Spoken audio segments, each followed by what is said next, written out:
नमस्कार दोस्तों, आपका स्वागत है परफ्यूम ज्ञान में। मेरा नाम है अर्पित। आज की वीडियो में हम बियर्डो के ब्लू ब्लड परफ्यूम के बारे में बात करेंगे।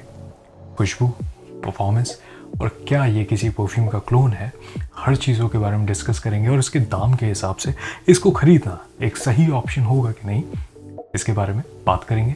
अगर पहली बार ये वीडियो देख रहे हैं आप परफ्यूम ज्ञान का, आपको काम का लगे, वीडियो देखने के बाद ऐसा ना लगे कि आपका वक्त ज़ाया हुआ है, तो आप कंसिडर कर सकते हैं सब्सक्राइब करना।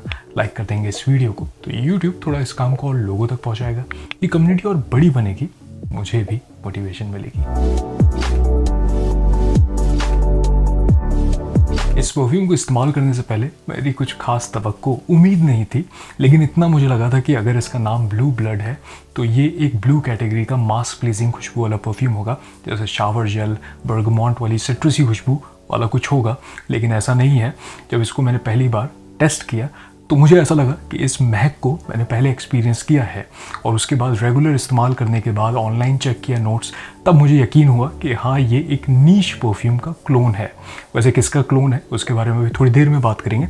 अगर इसकी खुशबू के बारे में बात करें तो ये एक aquatic, aromatic, Maski, marine, ambery और वुडी खुशबू वाला परफ्यूम है। इसमें जो सबसे प्रोमिनेंट नोट्स मुझे महसूस होते हैं, शुरुआत में सिट्रसी, ये कहते हैं कि इसमें लेमन और बर्गमॉन्ट का इस्तेमाल है, लेकिन मुझे ऐसा लगता नहीं है, बहुत ज़्यादा सिट्रसी खुशबू नहीं आती है। ये शुरुआत से ही एक्वाटिक मरीन खुशबू है, इसमें सॉल्टी एलिमेंट महसूस होता है, उसके साथ ये वुडी होता है, एम्बरी होता है।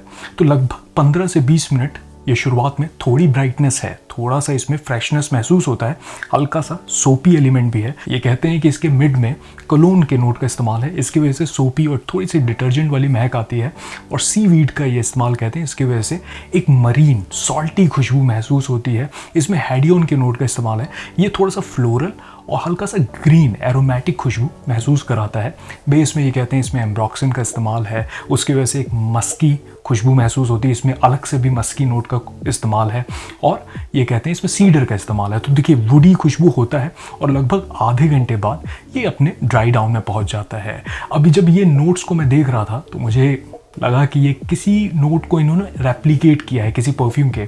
और ये कहना चाहता हूँ कि हिम्मत की बात है कि बियर्डो एक कमर्शियल कंपनी है, ये ज़्यादातर बहुत ही मेन स्ट्रीम खुशबू वाले परफ्यूम बनाते हैं। अब यहाँ पे इन्होंने जो कोशिश की है, ऑर्थोपरेसी का जो परफ्यूम आता है मैगामेयर, ये इसका क्लोन है और वो बहुत कॉम्प्लेक्स महक वाला परफ्यूम है। 2-3 साल पहले मैंने इसका डीकैन एक फ्रेंड से बोरो किया था और मैं इसकी पूरी बॉटल नहीं खरीदूंगा, आगे चल के बताऊंगा क्यों।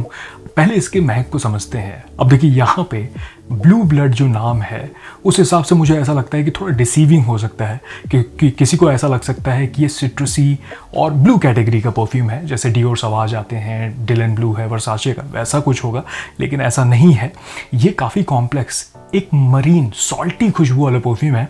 इसमें जो मिनरल वाली महक आती है वो सीवीड की खुशबू की वजह से आती है और शुरुआत में ही ये बहुत ज़्यादा फ्रेश नहीं है, सिट्रसी नहीं है, ब्राइटनेस इसमें नहीं लगती है, ये मस्की लगता है काफ़ी। और जो हमने सॉल्टी खुशबू की बात की, देखिए सॉल्ट की कोई महक नहीं होती है, लेकिन कभी भी जब परफ्यूम में उसका इस्तेमाल होता है तो थोड़ा सा ओशियानिक, सी वाली, समुद्र वाली महक महसूस कराता है।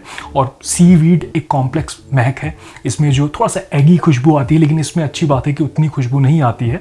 इसमें ज़्यादा मैं कहूँगा कि ये ग्रीन एलिमेंट ज़्यादा इसमें महसूस होता है। अब यहाँ पे अगर कोई भी इंसान पहली बार इसको खरीदेगा तो ऐसा लग सकता है कि ये थोड़ी सी अलग महक है, खास करके अगर ब्लू कैटेगरी के परफ्यूम से इसको कंपेयर किया जाए तो उस हिसाब से एक अलग सी महक है। मेरे पास ये भी है, ये वलार सीरीज़ का पेरिस कॉर्नर का परफ्यूम आता है, a chaos in the ocean, exactly वही खुशबू है। इवन अगर आप लताफा का जो एटलस परफ्यूम आता है वो मेरे पास पड़ा है, सिमिलर है, वो भी क्लोन है मैगामेयर का, और मैं कहूँगा काफ़ी अच्छा क्लोन है, परफॉर्म भी बहुत बेहतरीन करता है। मैं ये कहूँगा कि इसकी जो महक है वो सबके लिए नहीं है। ऑनलाइन जब मैं चेक कर रहा था तो मुझे ऐसा लगा कि ज़्यादातर बहुत पॉजिटिव रिव्यूज़ हैं, फीडबैक हैं, तो किसी को ऐसा लग सकता है कि ये डेली इस्तेमाल के लिए बहुत अच्छा हो सकता है। लेकिन पर्सनली मुझे लगता है कि मैगामेयर जो वो डीएनए है ये थोड़ा सा डिफरेंट है, यूनिकनेस है, खास करके जो सॉल्टी सीवीड वाली महक है, मिनरल वाली खुशबू है, ज़रूरी नहीं है कि वो सबको पसंद आए। अब मैंने बोला था कि मैंने मैगामेयर की पूरी बॉटल क्यों नहीं खरीदूंगा, एक कारण है, क्योंकि इस डीएनए के साथ मैं नोज ब्लाइंड हो जाता हूँ। लगभग आधे घंटे बाद मुझे महक महसूस नहीं होती है। अब ऐसा हो सकता है कि जो सीवीड की खुशबू है, जो सॉल्टी महक है, उसके वजह से मुझे ऐसा लगता है कि परफ्यूम परफॉर्म नहीं कर रहा है। मैं देखिए परफ्यूम कभी भी लगाता हूँ तो अपने लिए लगाता हूँ। सराउंडिंग में अगर लोग इन्जॉय करें वो अच्छी बात है, लेकिन मुझे महक अच्छी लगती है। तो मुझे ऐसा होता है कि अगर 1-2 घंटे बाद मैं अगर मूव भी कर रहा हूँ तो हवा में वो अगर खुशबू घुल रही है तो मैं खुद इंजॉय करना चाहता हूँ। अब अगर बियर्डो के परफ्यूम के बारे में बात करूँ तो देख सटल डिफरेंस क्या है कि अगर एटलस की बात करूँ तो उसमें एक सोपी एलिमेंट, एक रिफ्रेशिंग खुशबू ज़्यादा महसूस होती है। मेगा मेयर की बात करूँ तो क्वालिटी बहुत बढ़िया है लेकिन सिंथेटिक लगता है। एक ऐसी खुशबू लगती है जो बनाई हुई खुशबू, लैब में बनाई हुई खुशबू लगती है, बहुत नेचुरल नहीं लगता है। या फिर अगर आप कभी बीच जाएंगे और अगर शैलो वाटर में जाएं, अगर जहाँ पे सीवीड वाली महक है, वहाँ पे आप वैसा कुछ महसूस कर सकते हैं, लेकिन उसमें भी अगर नेचुरल खुशबू की हम बात करें तो थोड़ी अलग लगती है। तो मेरा ये भी एक ऑब्जर्वेशन था मेगा मेयर को इस्तेमाल करने के बाद। और यहाँ पे बियर्डो के साथ ये है कि क्वालिटी जो इंग्रेडिएंट्स इस्तेमाल किए गए हैं वो मुझे ऐसा लगता है कि बहुत महंगे नहीं हैं। और ये भी है कि इसमें जो ब्राइटनेस है, मेगा मेयर में भी जो शुरुआत में सिट्रसी एलिमेंट महसूस होता है लगभग आधे से 1 घंटे तक, यहाँ पे ये लैक करता है। ये शुरुआत में ही हल्का से इसमें चारकोल वाली महक आती है। वो हो सकता है जिस तरीके से एम्ब्रॉक्सिन सीवीड के खुशबू के साथ मिल रहा है वो थोड़ा सा वैसा महसूस कराता है। और ये भी है कि सॉल्टी और मरीन खुशबू इसमें शुरुआत से ही महसूस होती है। लेकिन हाँ, ये कहूँगा कि बियर्डो ने मेन स्ट्रीम कंज्यूमर को कुछ अलग ऑफर करने की कोशिश की है, लेकिन पर्सनली मुझे लगता है ये सबके लिए परफ्यूम नहीं है। अगर आपको मरीन, एक्वाटिक, सॉल्टी खुशबू वाला थोड़ा ग्रीन एलिमेंट के साथ पसंद है खुशबू तो आप इसको कंसिडर कर सकते हैं। लेकिन मुझे लगता है ब्लाइंड बाय ना करें, पहले समझें तभी इसको कंसिडर करिएगा। बात करते हैं इसके परफॉर्मेंस के बारे में। ये कहते हैं इसका ऑदे पार्फुम कॉन्सेंट्रेशन है और मुझे ऐसा लगता है देखिए लॉन्जेविटी जो है, जब भी मैं इसको स्किन पे स्प्रे करता हूँ तो लगभग 5-6 घंटे पे भी ये स्किन पे महसूस तो होता है। लेकिन ये कहना चाहता हूँ कि कभी भी किसी परफ्यूम को अगर मुझे पास से स्मेल करना पड़े तो मैं उसको परफॉर्मेंस के तौर पे नहीं देखता हूँ। तो उस हिसाब से ये लगभग 4 और 5वें घंटे में ये स्किन सेंट बन जाता है और शुरुआत के लगभग आधे घंटे तक ये प्रोजेक्ट करता है। पर्सनली मुझे ऐसा लगता है क्योंकि मैं थोड़ा सा नोज ब्लाइंड भी होता हूँ, जैसे मैंने जिक्र किया था कि इस डीएनए के साथ एक ऐसा केस है।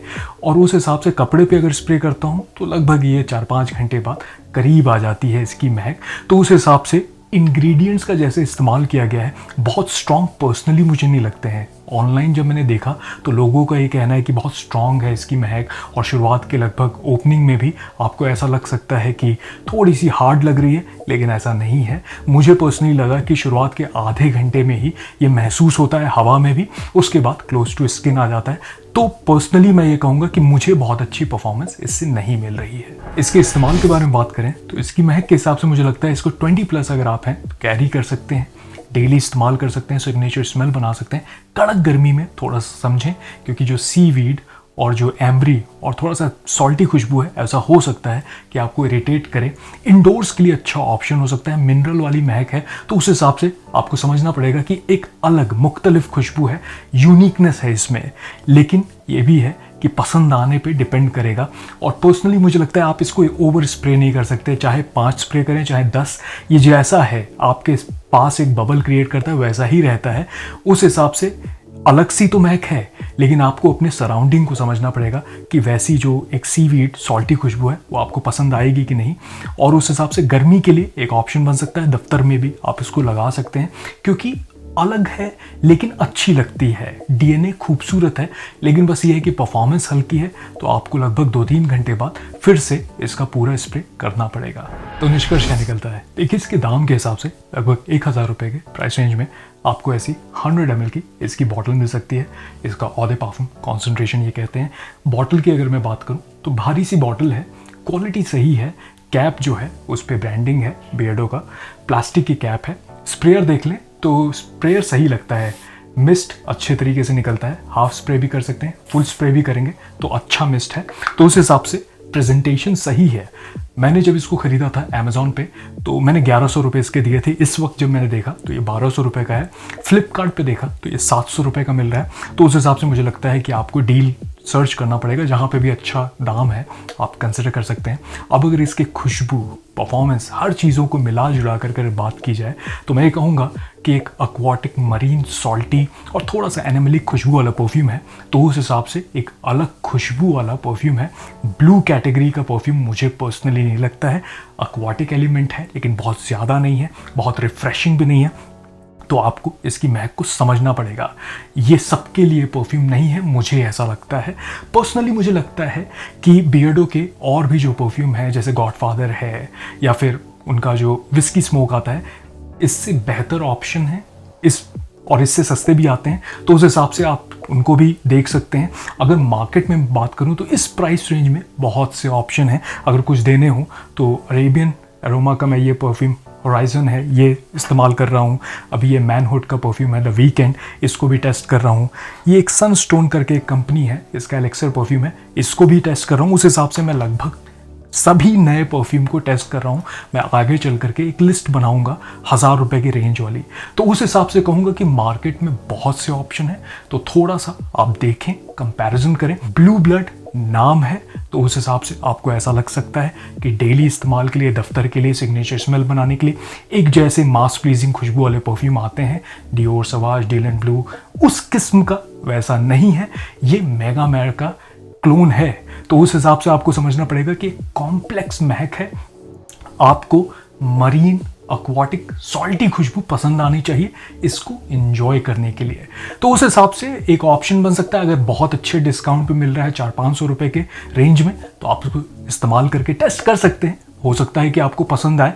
बस ये है कि मुझे पर्सनली लगता है कि इस प्राइस रेंज में और भी ऑप्शंस हैं। और अगर मेगा मेयर के क्लोन के तौर पे आप कुछ चाहते हैं तो थोड़े पैसे जोड़ करके आप लताफा के एटलस को कंसिडर कर सकते हैं। इससे 3 गुना उसकी बेहतर परफॉर्मेंस है। इवन अगर 5 ml का एक डीकैंड आप ले लेंगे तो आपको कम स्प्रे करना पड़ेगा और क्लोन के तौर पे इससे काफ़ी अच्छा है।